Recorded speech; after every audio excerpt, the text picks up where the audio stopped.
Morning everyone, Radhe Radhe Ram Ram. আর 5টা দিনের মতো কিন্তু আজকের দিনটা না, আজকের দিনটা একটু অন্য রকম, তার সাথে অনেকটা ব্যস্ততায় ভরা। এই সকাল দিয়েও শুরু হয়েছে একটু অন্যভাবেই। সকালবেলা তাড়াতাড়ি ঘুম থেকে উঠে এখন আমি আর সুশান্ত যাচ্ছি আমাদের মেদিনীপুরের বাসা বাড়িতে।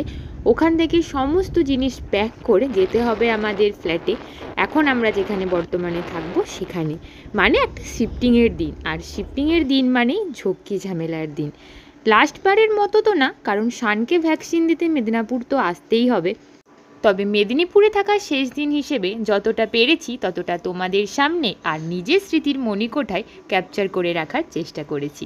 এখন আমরা বর্তমানে যে ব্রিজটির ওপর দিয়ে যাচ্ছি সেটির নাম কংসাবতী ব্রিজ। এই ব্রিজ পেরিয়েই আমাদেরকে মেদিনীপুর শহরে এন্টার করতে হয়, আর ব্রিজের আগে ছিল খড়গপুর শহর। দেখতে দেখতে আমরা মেদিনীপুর শহরে ঢুকেও গেছি, আর এখন আমরা ওয়েট করছি আমাদের গাড়ির জন্যে। আর গাড়ি দাদারা আসবে, তাদের জন্যে সবাই মিলে একসাথে যাব আমাদের বাড়িটিতে। হ্যাঁ, এই হলো আমাদের ছোট্ট বাসা বাড়ি। তোমাদের সাথে আজকে হোম ট্যুরটাও ছোট্ট করে শেয়ার করে দিচ্ছি, কারণ যেহেতু আমার এখানে সেরকম একটা থাকা হয়ে ওঠেনি, তাই হোম ট্যুরটাও দেওয়া হয়নি। তবে জিনিসপত্র ধুলো জমে একার অবস্থা। 2টো রুম, কিচেন, বাথরুম আর একটু ড্রয়িং আছে। তবে যেহেতু গ্রাউন্ড ফ্লোর একটু কনজেস্টেড, আলো বাতাস একটুখানি কম ঢোকে আর কি। আমার তো সেভাবে আশা হয়ে ওঠেনি, তাই সুশান্ত সেভাবে কিছুই গোছগাছ করে উঠতে পারেনি। টিভি, ফ্যান এগুলো সব খুলে রেখেছে, আর এখন আমরা সব গোছগাছ শুরু করে দিয়েছি।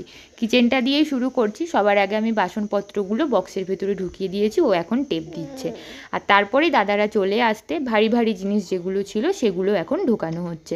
হ্যাঁ, জানো তো, এই বক্সগুলো আমি বলেছিলাম সুশান্তকে ফেলে দিতে, কিন্তু ও এক প্রকার আমার সাথে ঝগড়া করেই বক্সগুলো ফেলেনি। তবে এবারে বেশ কাজেও দিল এই বক্সগুলো, কারণ প্যাকার্স মুভার্সের কোম্পানিগুলো অনেকের সাথে কথা বলেছিল, খুব বেশি টাকাই বলছিল। যেহেতু খুব একটা বেশি দূরত্বে আমরা যাচ্ছি না, তাই এতগুলো টাকা দেবার কোনো দরকারও নেই। গাড়ির যিনি ড্রাইভার ছিলেন সেই ড্রাইভার দাদা আর এক্সট্রা করে 2টো দাদা এসেছে। এই ম্যাটাডোরটায় আপ ডাউন করলে দুবারে আশা করি আমাদের জিনিসপত্রগুলো ভালোভাবেই চলে যাবে। সবার প্রথমে ভারী ভারী যে জিনিসগুলো ছিল সেগুলো এখন যাচ্ছে।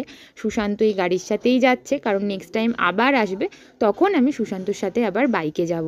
এখন আমি টুকটুক করে বাকি জিনিসপত্রগুলো গুছিয়ে নিই। জিনিসপত্র গোছাবো তো, কিন্তু এত ধুলোবালি হয়ে আছে, যেহেতু প্রায় 1 বছর খানেক আমি তো মায়ের কাছেই আছি, এখানে আর থাকা হয়নি, তাই আর ঘরগুলোর অবস্থাও খুব খারাপ, সংকটজনক অবস্থা আর কি। আপাতত জিনিসপত্র খুলে খালে এভাবেই রাখা হয়েছে, কিন্তু গার্বেজ বেরিয়েছে অনেক। এখানে আবার গার্বেজ ফেলার একটু সমস্যা, গাড়ি আসে, সেই গাড়িতে টাইম টু টাইমে ফেলতে হয়। এখন সেই গাড়ি আসার টাইম নয়, তাই ভেবেছি গার্বেজগুলো একটা প্যাকেট করে রাখবো। সামনেই ডাম্পিং গ্রাউন্ড আছে, যেতে যেতে ডাম্পিং গ্রাউন্ডে টুক করে ফেলে দেবো। খিদেও পেয়ে গেছিলো ঘর গোছাতে গোছাতে।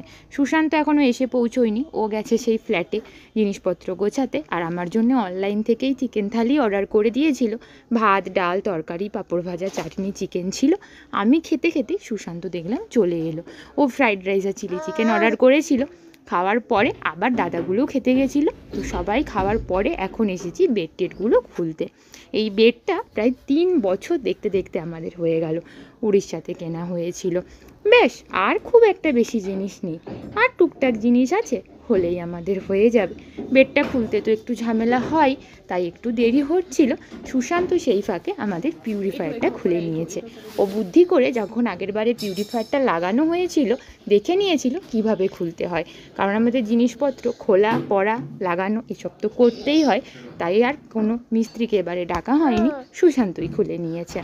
এবারে এখন আমরা যাচ্ছি আমাদের ফ্ল্যাটে। রাস্তাটা কি সুন্দর দেখতে লাগছে দেখো।